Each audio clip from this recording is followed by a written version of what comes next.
Welcome, everyone, and congratulations on joining us for the Gender in the Workplace conversation on communication bias. Today, we're going to explore some discussions that are rarely discussed, but powerful communication biases permeate through gender inequality in many workplaces. So, for example, why is one person described as aggressive by some and assertive by others? And how do these biases impact their ability to deliver? We'll be discussing this topic amongst others with an aim to give you the tools and ideas on how you can improve your workplace. We'll be exploring this with our amazing gender advocates, David Mansfield, Krithika Hansen, Pascal Helia-More, and Paul Zara. So I'd like you to put your hands together and welcome these people. No. Very good. See, if we can't bring the audience in, we'll bring it to you. So let's begin by acknowledging the traditional owners of the land on which we join today's meeting. For me, it's the Wathaurong people. Can I ask any of you to add yours into the chat and tell us what lands that you're coming from? And on our behalf, I pay my respects to elders past, present, and future. And in the spirit of reconciliation, we acknowledge the traditional custodians of the country throughout Australia, their connection to the land, sea, and the community. And I pay my respects to their elders past and present, and we extend that respect to all Aboriginal and Torres Strait Islander people here today.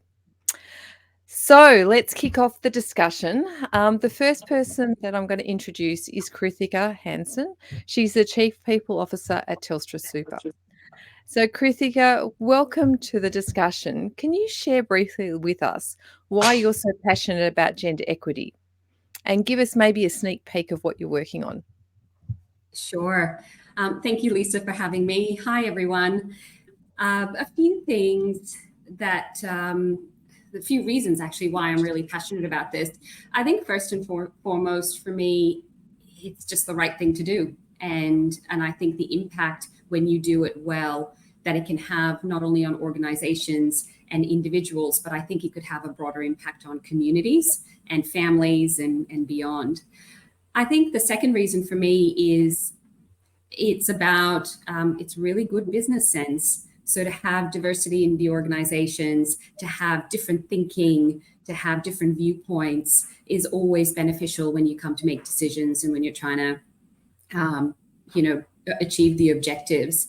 And I think the third part is having a voice. I think it's important that individuals and organizations have a voice and have an opinion on what they're thinking. A couple of quick things that we're working at Telstra Super is we continuously look at our parental leave program, looking at our audience in the business. That is something that people really appreciate. So most recent thing that we did, which we're really proud of, is for anybody who comes back from parental leave on a part-time basis, what we have offered is paying full-time super for up to 2 years. So that is something significant, and it'll make a real impact in the future lives of the people coming back part-time and to their families. Yeah, I love that. And I love the fact that it's the right thing to do. And I think our next panelist, David Mansfield, would agree with that. He's the Managing Director of the ASCOT and the Chair of the Hoteliers Association. So welcome, David. Thanks, Lisa. Lovely to be here with everyone on the call. So do you want to share with us a little bit about why you're passionate about gender equity? Look, not dissimilar to critic. I'm sure we'll all say the same thing, to be honest with you. But why shouldn't there be equality? I mean, male, female, those who identify as. It just makes sense to have diverse opinion in the workplace, particularly in any environment, really, to get the right view on things. I've worked in environments where there's been predominantly males. And, thinking back in time, some of the decisions we made were not the best and not the smartest, and they certainly weren't balanced. And the outcomes were what they were, which were generally not great. So when you infuse the proper balance into these conversations, you get a more, reasonable approach to some things in business that are contentious, that otherwise, when you fuel it with a bit of testosterone, you may not get the right outcome. So it's probably the key for me. And the other part is, just as a human being, why shouldn't there be equality? It's the anatomy of the biological differences are there, and they shouldn't be ignored, and they shouldn't be discredited or shouldn't be disadvantaged. It should be openly discussed and desensitized in the working environment. And for example, we have paid menopause and menstrual leave in our workplace. And, I've now got female leaders who talk about being premenopause, and we all joke about it. They all talk about peri, and, I'm educating some of my male colleagues about what that is, because they're not quite at that age group yet to understand it. And I said, don't worry, it's coming when you get married, it's coming. You'll understand it eventually. And you just need to support the process. So, quite often I'm in the car with some of my colleagues, and a couple of my female leaders may be really hot and warm, and I say, is that peri? And we all laugh and say, yes, how did you know? So we try to desensitize it, because, it just makes sense. There's other things to focus on. Yeah. Mm. I love that, David, and love all the work that you guys are doing at the ASCA. It's fabulous. And hopefully we've inspired lots of other people to adopt that policy and roll it out. Our next panelist is Pascale Hellier-Moret. She's the founder and director of Grow My Money, and she recently got an OAM for all of her amazing things, and she's a judge of the Gender Equity Awards. So welcome, Pascale. Do you want to share with us why you're so passionate about gender equity? Well, I reckon going third and fourth in this question is a tough gig. So, Paul, good luck to you. Because it really is just, what my predecessors have said. But I guess for me, there's also a more personal aspect. So I'll talk about that. And that is that I have boy-girl twins who have just turned 14. And when I was involved with the Australian Gender Equality Council, and I'd been living overseas, and so I was now understanding the very, fragile nature of, so how do we say, women's economic outlooks in this country. We the gender pay gap still exists. It's currently sitting at around 22% when you factor in bonuses, overtime, and so on. And of course, the superannuation gap, which is really where my focus lies. We have 1 in 6 women retiring into poverty, and even today. And I think that in a country as rich as ours, that's just it's disgraceful. But coming back to the personal story, bringing that superannuation disparity back to a personal perspective, I look at my twins, and they are the same height. They have same colored hair. They have the same eye color. They even have the same IQ, right? And I extrapolate out for my children what their future is. If we think about the gender super gap. So, they're going to grow up, and let's say that he earns $100,000 a year and she earns $78,000 a year. Why? And then if we extrapolate into their retirement, I mean, I'll be long gone by that stage, but, she's going to retire with roughly half as much superannuation as he will. And what answer do I give them? How do I explain this when they are absolutely equal in every other, facet of life, and they've been given the same, equal environment to grow up in? So, I suppose I'll close by saying all that Krithika and David said, plus I have a lived social experiment every day that I need to try and do something about. I love that, Pascale. And gosh, time's flown, hasn't it? They're 14 now. Wow. So, Paul, a warm welcome to you. Paul is the CEO of the Australian Retailers Association, and as someone who's been a long-term gender advocate, he's been an awards judge since we started. Paul, can you share with us why you're so passionate about gender equity? Thanks, Lisa. And Pascal, I think that's a really good demonstration of having to live with it every day as a constant reminder. But equally, Lisa and I share a retail history. We both started our careers at Target, so it was very obvious to me during my early days in the career that in fact, whilst the retail industry had predominantly had women working in the industry, and 75% of shopping is actually discretionary spend is done by women. It was always concerning to me as you go up the ranks that you saw fewer women in leadership roles, and particularly at the CEO level, it's very low.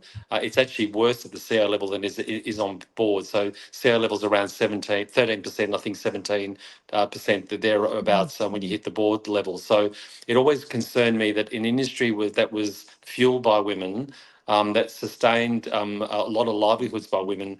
Women weren't in the driver's seat when it came from a leadership point of view. So that's the reason why I got so passionate about it. And then the personal side of this for me was around the fact that, in fact, there was.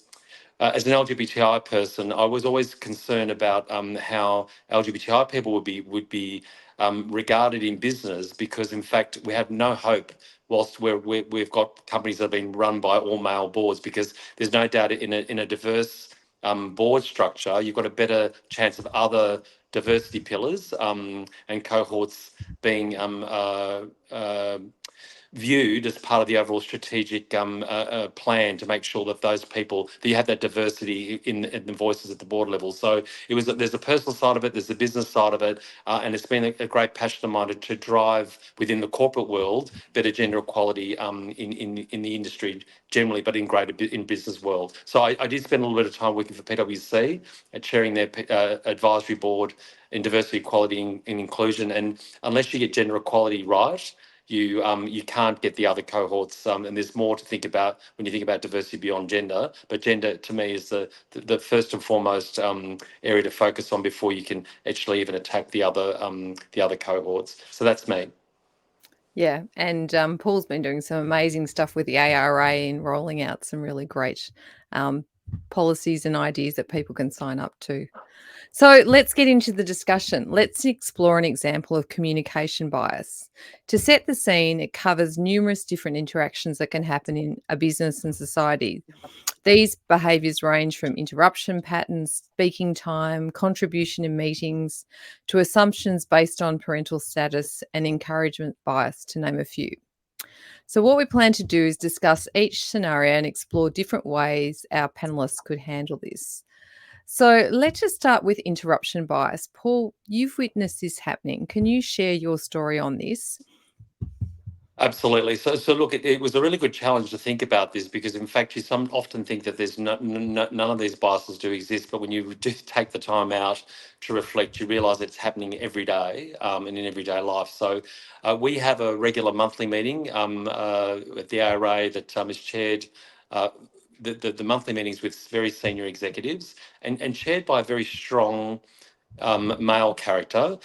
He's very likable, so it's not like he's disliked, but very, very strong opinions, just very strong voice. But he has the habit of using lots of blokey throwaway lines, using sporting analogies in a very diverse group of people, which puts some of those members off, but actively doesn't seek out points of view. In fact, particularly female points of view, he tends to overtake the conversation and bring it back to himself. The meeting is also scheduled at a time that's probably not family friendly, at 8 a.m. in the morning, a time which impacts particularly women with children and their ability to attend. So the chair has refused, even though I've broached it with him, to reschedule the meeting during normal office hours, because, in fact, now certainly with flexible working and people having to not, or wanting rather, to juggle their sort of personal life as well, this has become a real issue, and it's become very obvious that this is sort of a standout area that requires a change of leadership. Absolutely. So, Pascal, we're going to go around. What are your thoughts and what could be done?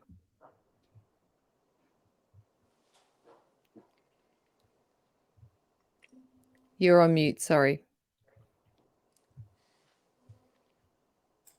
I guess my first question, my first response, Paul, is he aware of this behaviour? Has anyone pointed this out to him? I know you coached the meeting times, but yes, as the rest of it?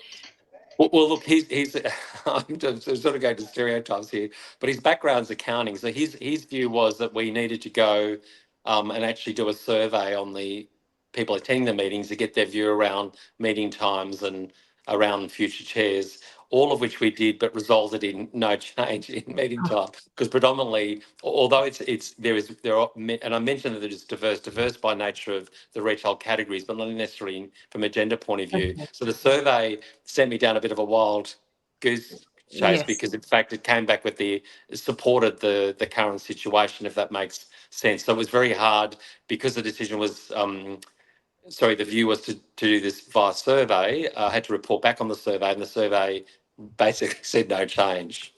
That's a tough one. Mm. I think so. If Lisa, you're wanting my thoughts on what suggestions could improve the situation, or how to operate in that environment, or if you are a woman, or whichever. So there's no right or wrong answer here. As I said, it's just about discussing the topic and trying to understand better how perhaps people found in these situations could tackle them. yes, I mean, it's, the 1960s are calling and they want him back. was my first take on it. But on a more serious note, it's, I mean,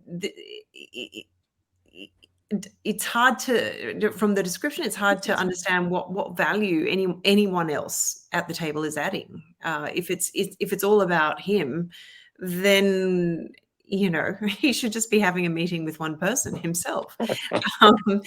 But I would actually suggest that he's probably not seeing all the different components of his behavior. Sure, there's been a request for a different meeting time, but if he's been doing this his whole life, he wouldn't have. No one's held the mirror up, I'm prepared to bet, to him and said, what about Krithika at the table? She was saying something, then you just completely spoke over the top. Or Lisa had a really good idea, but then you shot it down pretty quickly. Yes. And I think it's probably just pointing out the behaviour. And in the first instance, that's probably the easiest approach to start off with, and then see what happens from there, because it's like one of those terrible habits.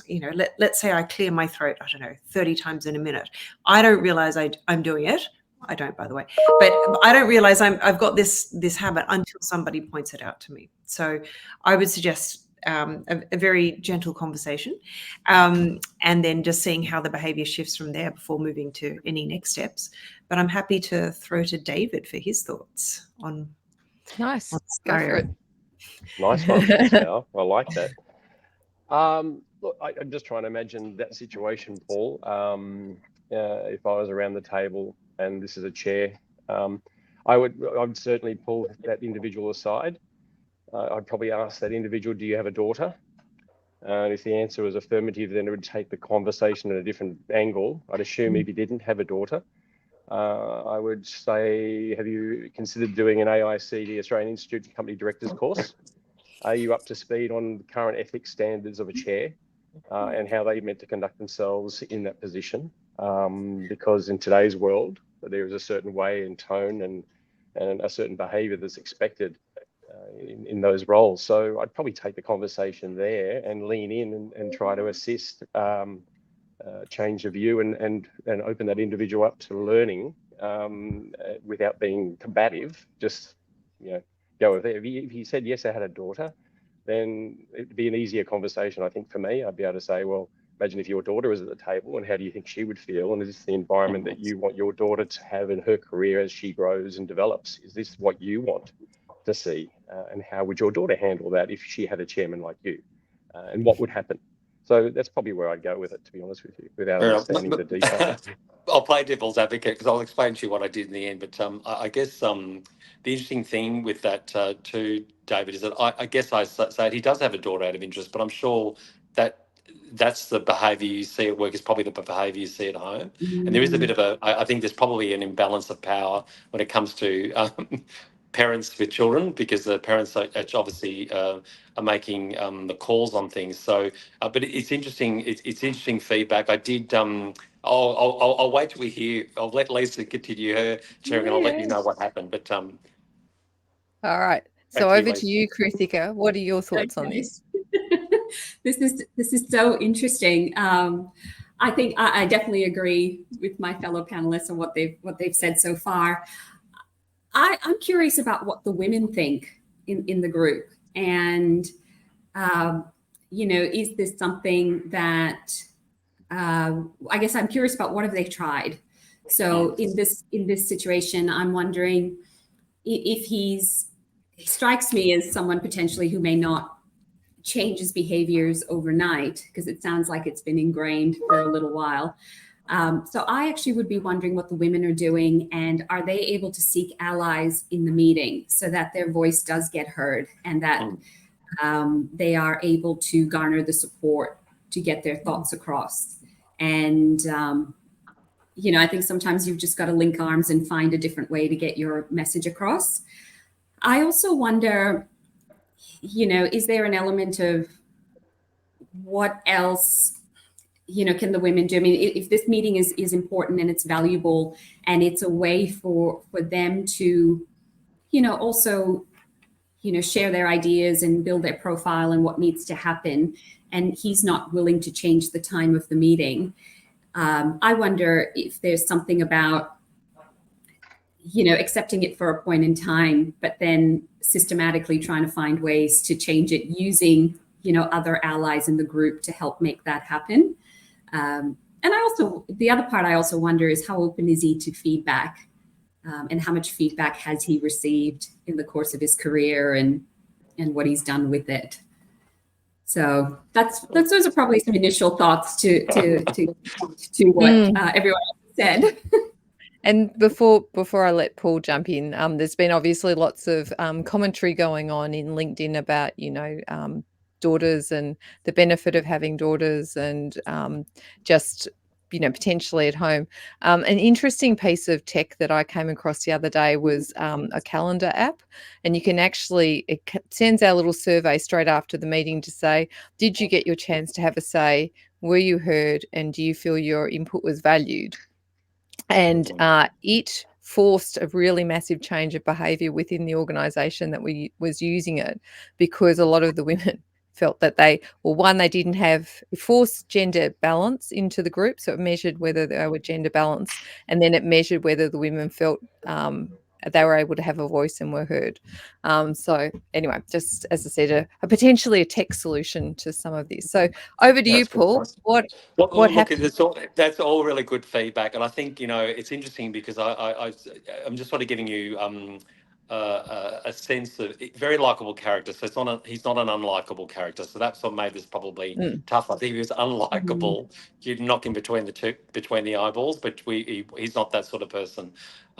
It's interesting too. I don't think you need to have a daughter to respect women either. Of course, as a point of view, because I think it's a really good way to probably bring it home for him. But I dare I say that's the relationship you'd have probably at home with his daughter, and he's probably his wife as well. So that was all a little bit tricky. I did have a conversation with him around generally the role of a chair, and the fact they should be the best. Good chairs are usually the last to speak, not the first to speak. That's the general rule. I did then ask him to go through we would have put on the agenda that he would go about asking people questions, and specifically calling out women. Sally, tell us what you think. Jane, what do you think here? That occurred in the very first meeting post the conversation, and then it was a real struggle to maintain. It did not come naturally to him because he's used to being the centre of attention, and this is somebody that's running a very big company. So where I settled on, the solution was actually change the chair. So I had to go back to him and actually say, as a conversation, look, you've been in the role now for 2 years. It's time to give somebody else a shot. How do you feel about in a very stepped and measured approach that you step down and we put we put forward or ask for nominations for a new chair, and that's the process I took. It worked brilliantly. We're now in a position with a new chair.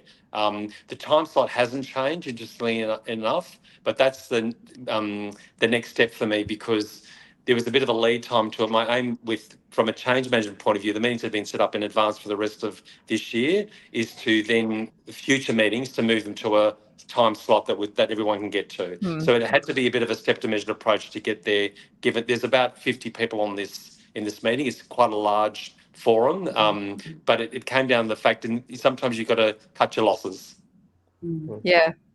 Very, very true. And there was one comment there about, yes, it's about parents being available and not available. So I think that's very valid. Keeping on with the theme of getting the best from meetings, David, can you share with us the light bulb moment you had, which led you to change your meeting dynamics? Yes, I have an executive team of 8, and my current team is quite diverse, not just from a gender point of view. So I'm fortunate. I have 2 females who identify as female on my team, and that wasn't always the case. I predominantly had 1. And my experience in the early days as we were transitioning the business and transforming our approach to how we do what we do, it was clear to me that with all the males, when we were having these discussions around, I guess, items that were particularly important to the business, sometimes the view would be slanted too much from a male perspective. And an example would be if it was a people issue or somebody had done something wrong in the organisation, I generally see the males in that discussion take a fairly hardline view on how to handle that circumstance. And then the female would say, well, have you considered sitting down with that individual? This seems to be uncharacteristically different behaviour than that person normally portrays.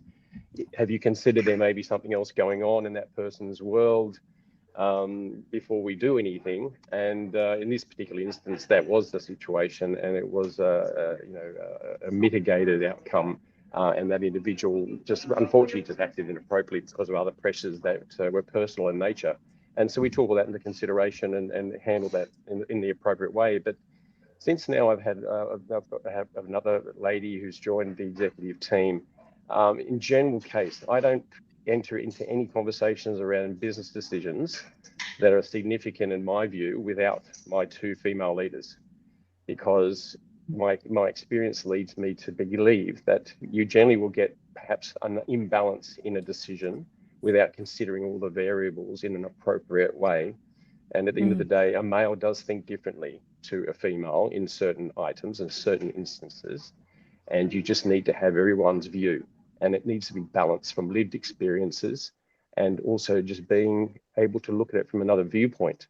And it doesn't always come from a male. And I believe in business that's vital because everyone is depending on you to make the right decisions. There's other stakeholders. And if we get the imbalance wrong, that's when problems occur.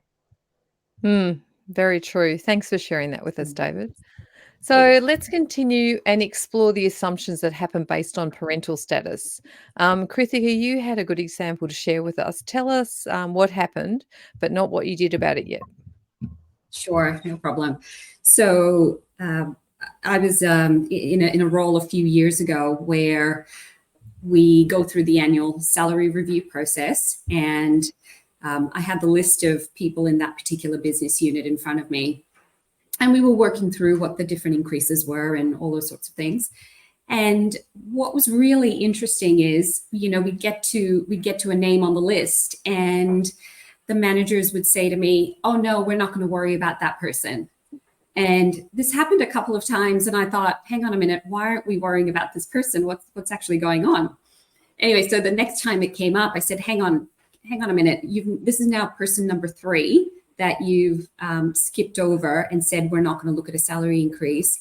The common theme with all 3 of them are women who've recently gone on parental leave. So what's the story there? Because some of them had just recently gone, maybe a few weeks before. And so that just, really surprised me. And it was only a few years ago. So it was just one of those, I thought, hang on, why are we making a decision? Are we making a decision to not give somebody a salary increase because they're on parental leave, or is there other things going on? So I'll stop there because then I'll get to what I did. So. Okay, no problem. Paul, have you witnessed similar sort of biases, and what would you suggest you do about it?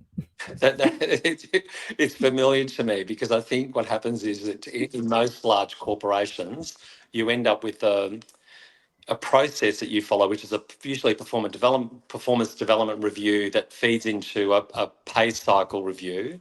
and then there's a management decision as because you've got so much you can spend, so you're then having to decide on how that funding goes to future increases, and too often people tend to there's a bias. I'm not sure it's unconscious. I think it's very conscious around actually giving high increases to people that have the loudest voice and the noisiest wheel, and the person that they believe that the organisation would suffer if they left. So, and it's often the expense that cutting one to fund another. So that's what it comes down to, I think, in most cases. And it's easier to say no to somebody that's on parental leave because they haven't been there for the full year or the full cycle, and they don't necessarily have the evidence for somebody to actually say, well, we need to, that person justifies the pay increase. Now, of course, if somebody went on parental leave, etc., they would be deserving of the same process.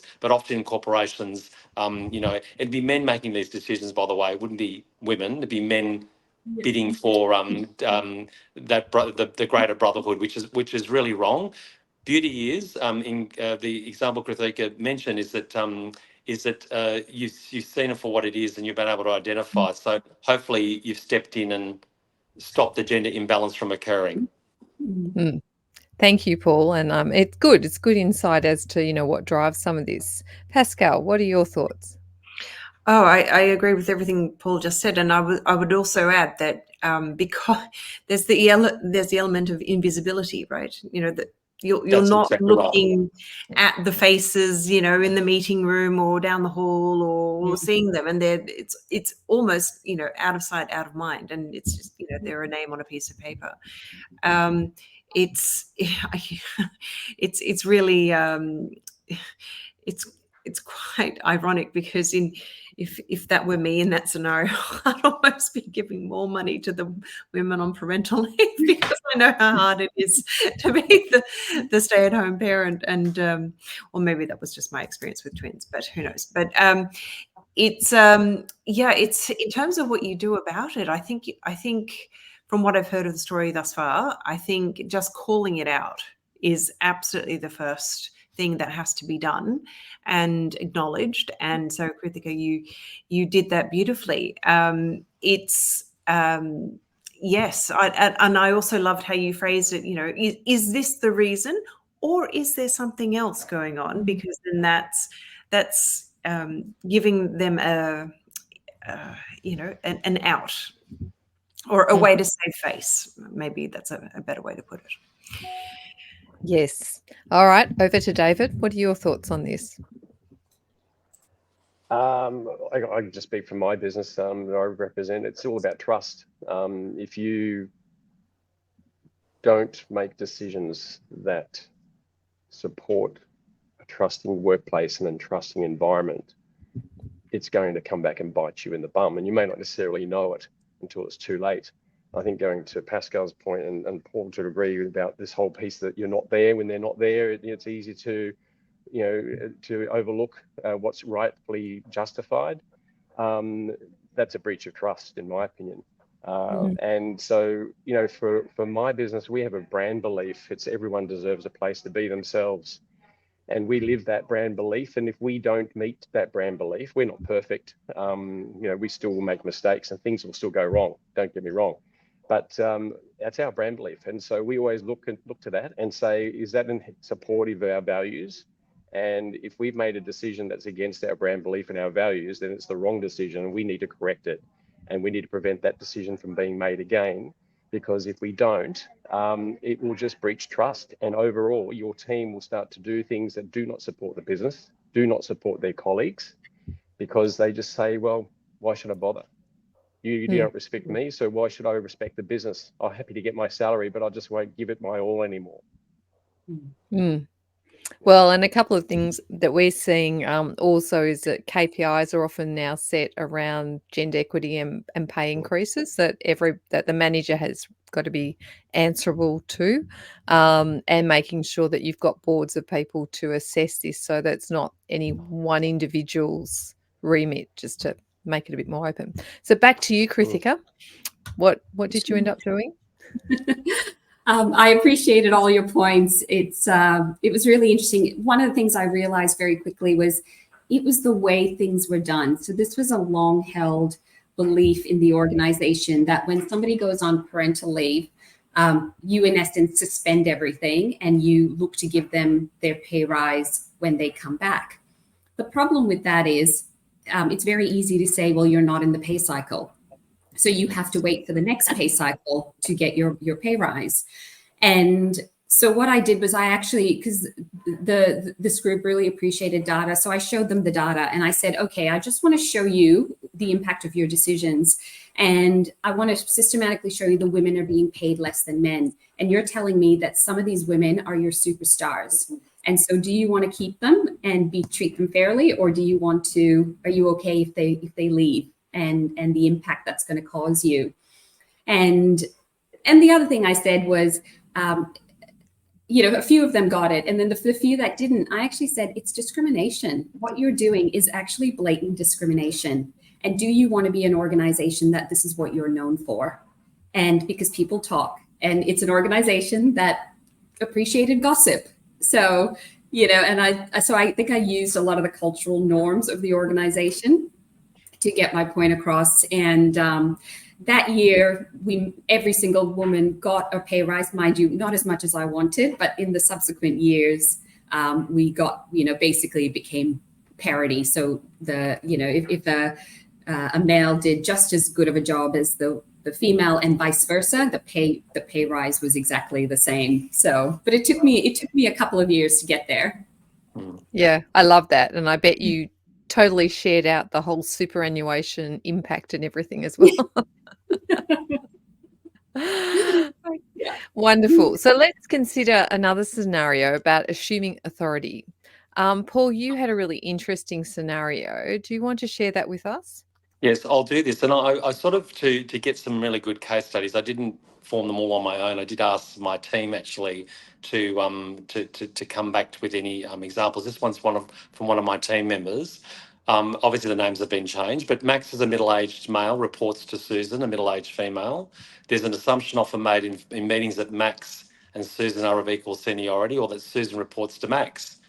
The assumption is made stronger because the woman is working in an area that is often male-dominated in the political sphere. Now, this perception seems to be enforced by Max in his relationship with key external stakeholders, where he often refers to Susan in a way that suggests that she's less experienced than him, or that her remit is much smaller than his own. Susan finds she's often asked by others outside the company why Max is not presenting at public speaking events where she is speaking. It's almost like a reverse gender equality situation, but in fact used in a very destructive way. She feels very uncomfortable at times because there's a feeling that she has somehow blocked Max from that opportunity, and that he is the one who should be rightfully receiving the profile, even though she has been invited to speak. She is more senior than him, and it is part of her role. Some of Susan's achievements and influence have also automatically been credited to Max in meetings. In his own presentations and meetings, Max often comments about Susan, which sidelines her influence and suggests she only has relevant input into one area of his own operations and little to do with his full line of activity. Susan feels insulted and that her reputation is damaged by this behaviour, but she's reluctant to make a scene and feels it would look unprofessional and sounds egotistical to talk about her own contributions. So in saying that, this is a live example. Yeah, and I've witnessed this on numerous occasions, so very real. So, Krithika, what are your thoughts on how you might handle this? Yeah, this is so interesting. I think there's a two-part approach potentially. I think one is Susan getting very clear on what her role is and the role that she plays in the team and the role that she plays in the industry, and being clear on that value and articulating that. She sounds like she's an incredibly intelligent person and she knows what she's doing. So there's an element of, I think, back yourself with that and be able to contribute that in the meetings and in the conversations. I think my first thoughts were clear boundaries, clear roles, was sort of the thought that came to mind. And I think the second part of this is having a conversation with Max and to say, do you realize what you're doing? I want to be clear on what I do. I want to be clear on what you do. It's not that I'm not going to give you opportunities, but let's make it appropriate. You know, what's right for me and what's right for you, and let's actually work together. And this, again, establishing those really clear boundaries. So I think, yeah, those were some initial thoughts that came as I was hearing you speak about it, Paul. Good advice. Awesome. So, David, what are your thoughts? Look, I'm trying to understand that example. You know, it's happened in my business. Again, a little bit like Kritika mentioned, we operate on the right person, right role, doing the right things. And there's clear remit as to who gets to do what, because it's serving the business's broader interest, our reputation, how we conduct ourselves, how we portray and speak to subject matter information. And then we have mutual respect, which is our first value. So I'd ensure that two employees understand what mutual respect is, particularly Max in this instance. And also just to make sure that everyone understood that we're all here for the good of the company. The company will always look after our people, first and foremost, but we're underscoring we're here to look after the company as well. So we all need to collaborate and do that in line with our roles and responsibilities and stick to our lanes and celebrate and nurture everybody in due course in a certain manner that again reflects where the company is going and what the reputation of that company is at that point in time. Yeah, would be my comment. Yeah, fabulous. And Pascal, what were your thoughts on this one? I agree with David. You know, you need to talk to him, you need to talk to her. I think probably the most, or the line that resonated with me the most was what David just mentioned about staying in your lane. It all sounds like Susan's a bit unclear what her lane is and what it involves, and in a way she needs to, it almost sounds like she could do with some coaching, perhaps, because it also sounds like there's a lack of confidence, and whether it's in the role of the definition of the role or in her own capability to perform that role, it does sound like there could be some confidence or performance coaching that goes into it, as well as, you know, talking to Max and explaining that he needs to stay in his lane, as you put it. I love it. So, Paul, what happened? Well, no, I think, well, actually, it is still playing out because, as I said, I went out to the team and asked them for. So what's interesting in this is all your feedback has resonated for me, and I think there's as much fault with Max as there is with Susan, because I think Susan hasn't set clear boundaries. I don't think she's had the management courage to have the conversation with Max. And I think, you know, there's an accountability piece in this around people taking ownership of the problem and not being a passive recipient, I guess, of what's going on. And I think this is the reality of what happens often in meetings, that there's people defer to the male without even realising, thinking that person's in greater authority. But in this case, Susan is in much greater authority, but hasn't had them, has allowed Max to swim outside of his lane and take more ownership of areas that Susan should be looking at for. So I think there's separate conversations with them both, partly to coach Susan on the best way that she may handle it, but equally, if they can't resolve it together, that I think it has to get escalated to the more senior person, which in this case will be me, and I'll be very good there to adjudicate and set people on the right course. So I think it's an interesting aspect, because often you think nobody's perfect, but I think there's often, unless you apply the gender equality filter in your everyday living, it can often go unnoticed. And that's really the message for me, is that you to be really have that heightened awareness to it, and also to ask the question, which I have in this case, prepare for today. And in fact, there is opportunity on both sides to get to some sort of better working relationship. And it can't be benefiting the business to have two people, not performing at their best. So, yeah, Agreed. Interesting. So, Pascal, you've had a different scenario. Do you want to share with us your situation and your thought on how you could have handled the situation differently? Yes, I love this crowdsourced solution. It's great.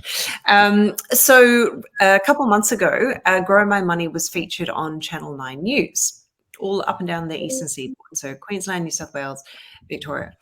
And, we're Australia's first cashback into mortgage product. And, that was an expansion from our cashback into superannuation. And because of the timeliness of this product, cost of living and 13 interest rate rises over the last years, etc. Unsurprisingly, we saw not a wave, but a tsunami of signups hit our database as people watched the news and then, registered with us. And it was. And so, from a marketing perspective, management perspective, we're all like, oh, fantastic. This is great. All these users, we're helping people's, improve their financial outcomes. And the joy was relatively, actually very short-lived, because one of the male team members, and remembering we're a small team, started a wave of panic. And by saying, well, we've had so many signups, we must be attacked by bots, particularly because there are signups taking place at midnight, Eastern Seaboard time. We need to down tools on all other work and perform a cybersecurity investigation. So the happiness and the was, there was a big bubble of happiness popped quite royally by this particular pin. And it just, as I say, it's a small team, and everyone was just a bit uncertain. Well, are we celebrating? Are we not? It was almost like a baby had been half born. Like we didn't quite know what to do with ourselves. So that's what happened. Now I'm interested to hear how various of my panel would have handled the male member. Okay. Over to you, Paul. Any thoughts? I'm just trying to think I've got it right. I think the first thing, so there's an assumption made without the evidence to produce to actually to justify the position. So I think I would ask always for people to demonstrate how they got to that position. So that's what I would have asked him to do. If he was able to demonstrate that, then I'm not sure enough about your system to actually say, well, actually, is it justifiable to move into the piece? But I think the fact he took a very negative view would be worrying, assuming you weren't credible enough to get those sign-ups is a concern itself. I mean, my intuition would have kicked in immediately and asked for the evidence to justify the position. That would be the first thing I would have done, and would have actually would have been the deciding factor exactly which path I would take next. Great. Krithika? I agree. I was thinking I would have approached the situation with a bit of curiosity mindset and just ask more questions to let that person reveal their thinking on why they did what they did. And I think the second part of it, I'd say to them, holding up that mirror piece and say to them, this is such a celebratory time for us. And I appreciate what you're trying to do, but we also need to have some space to celebrate, because what we've also achieved has been extraordinary. So I think I'd also make sure that we didn't lose the celebration piece, but also, going with tell me more about what you were thinking when you did that. Yeah. David, any thoughts? Yeah, you just got to get the facts first and be led, make your decisions data led. Otherwise, you're going to go off half cocked and create a real problem for yourself that otherwise could have been avoided. And then I suspected as well, Pascal, the rest of your team would be depending on management or leadership to take stock of what's going on, be measured in their approach before anything happens. And it sounds like a meeting that I used to have when I didn't have enough representation at the table, where the males would just react straight away to something and they wouldn't reflect in a meaningful time. And then they'd realize that, you know what, we probably overreacted at that time. Yeah. So, Yeah. Okay. And what did you do? Well, so all the sign-ups were true. So I mean, we did exactly as Paul said. We said, well, why are you making these claims? Oh, well, because it's just such an extraordinary number. Yes, but this number is in line when we have appeared on the news previously. Like, this is kind of what we expect. And have you talked to tech to find out, if there's anything that they think could be, this could be a cyber attack? Oh, no. Does the data that's coming in, does it look like legitimate sign up? Oh, no, haven't checked that. Have you thought about the other reasons that there could be a midnight sign up? I mean, we're a big country, Perth's 3 hours behind. So midnight us is 9 p.m. then, they might have read about it online. So eventually we were able to celebrate. But yes, it was just, Krithika, I really liked your comment about, please make space for us to celebrate, I'll definitely be using that next time. Not that there will be a next time like this. Yes, I love that.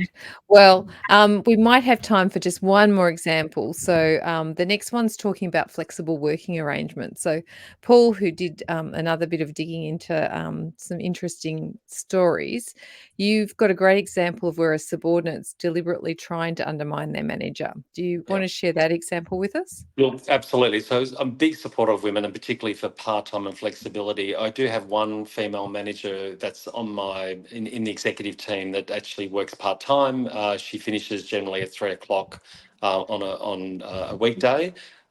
She has a male that reports to her, and this male often schedules important meetings after 3, directly with the woman's boss, or sends through documents for urgent approval after 3 o'clock. This means she's blocked from key information and decisions which affect her performance.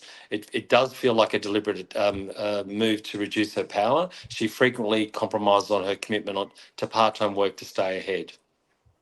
So what do you do? Krithika, over to you. Okay. I think there's a few conversations that need to be held here. I think the first one is having a conversation with her own boss. And does her own boss realize what is happening? Is he or she unconsciously enabling this behavior to continue? And, and making sure that she is involved in the decision-making as the manager of the team. I think there's also an opportunity for her to establish some really clear processes. So if they're not already in place, or having a review of some of the processes around how her and her male colleague, how they work together. So maybe it's, for certain documents, she needs to approve them before it goes to the boss. And so, and having some contingency plans in place if she's not available for different reasons. Oh. And then I just think there's a conversation with the employee themselves to say, what's going on here? I've noticed this. And, do you realize that what you're doing, or, is this unconscious on their part, or is this conscious? I'd want to understand some of those things, and then, again, set those boundaries and how to work together. How will we work together? I know I'm part-time, but it doesn't mean I'm any less committed to my career or my role or to the organization. And, but how might we work together so that you also, get a chance to experience some things, but at the same time, I'm the one who's held responsible. Wonderful. Thank you for sharing that with us, Krithika. David, any thoughts? Just sounds like screams out to me lack of mutual respect, and a little bit of bullying behaviour, to be honest with you. So I'd probably start with mutual respect, and how's that conduct really endearing ourselves to our environment, our workplace, how we treat each other in line with our values. And from a flexible work point of view, there's nowhere to hide if you measure KPIs. There's nowhere to hide. If the deliverables aren't being met by an individual and organisation, it's generally because they're not being permitted to do their role, which sounds a little bit like this, or they're just ignoring what their job function is. And again, there's nowhere to hide. There's consequences on those. That's the latter piece. But by and large, if you trust your employees, no matter where they're working from, they'll be doing everything they can for the company because they want to support their peers. Great. Yeah, absolutely. Pascal, any thoughts? I think this sounds like out and out sabotage to me.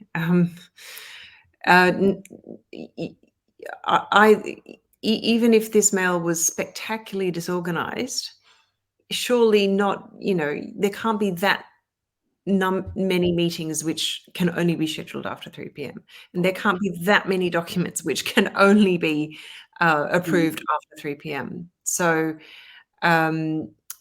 even thinking in the most generous terms possible, this doesn't sound like anything other than sabotage. And I think the woman's boss needs to stop accepting documents, and needs to have that conversation and say, look, I need 48 hours or, introduce timeline in which to be able to review this. But also, as Krithika suggested, it needs to be signed off by your boss first before it even gets to me. So I think there's, I think it is, as Krithika suggested and David echoed, communication. I think there needs to be some performance management, perhaps, that takes place here, because it's not helping anyone, really. Like the male is trying to make himself look good, but managers tend to be smart people. That's why they're managers. Surely the manager can see what's going on. Yeah. Yes. So, and look, whilst this is Paul's example, there's examples of this across the industries. So it's a very common one. So I think there's some great feedback there. Paul, what's I'll the bring plan? it home. It's succinct, to be succinct, I guess. So it's all those things. I do think it's sabotage. I do think that this person is particularly disorganised as well, but uses it to his advantage. And I think it comes back to having that one-on-one conversation, setting really clear boundaries, and if those boundaries are exceeded, then I think it becomes a performance management discussion, and that's the thing. So. These are the sort of the machinations that happen in corporate life, I think, as people work their ways to manipulate situations. I think, having that gender filter to make sure that people aren't taking advantage of, particularly males taking advantage of females in these examples, and that you've got this sense of equality beyond just the head count. I think that's the point. It's then the behaviours within the organisation that really do matter. Well, and I think as flexible working arrangements continue to grow across all industries, we're going to see it continue to happen, and it may very well start to take on the intersectionality lens of, for First Nations, for race, for disability. We want to see that people have respect and are well treated. So what a fabulous discussion. Thank you for the crowdsourced solutions, everybody. No, but I think everyone's got some different perspectives, maybe some different ideas on how some of these topics can be handled. As you know, we're running the Gender Equity Awards at the moment, and if people are doing extraordinary things, we want to hear about it. We want those people to be nominated. We love having Telstra Super and the ASCOT involved with this. And Paul and Pascal as judges. It's just a fabulous event, and we're learning more and new things every day. So thank you very much, David Mansfield, Krithika Hansen, Pascal Hellier-Moret, and Paul Zara, for sharing all your wonderful experience, ideas and stories with us. Thank you. My pleasure. Thank you, Lisa, everyone. Thank you. Lovely to meet you all.